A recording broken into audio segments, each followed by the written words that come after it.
জন্য রাজা রামমোহন রায়, প্রিন্স দ্বারকানাথ ঠাকুর, রবীন্দ্রনাথের ঠাকুরদা, এরা নীল চাষের পক্ষে ইন্ডিগো কমিশনের সামনে মতামত দিয়েছিল যে না, দেশের মানুষের উপকার হচ্ছে।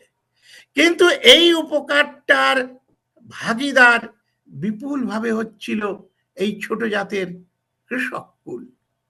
তারা ধীরে ধীরে ক্ষমতাবান হচ্ছিল, লেখাপড়া শেখার দিকে এগিয়ে যাচ্ছিল।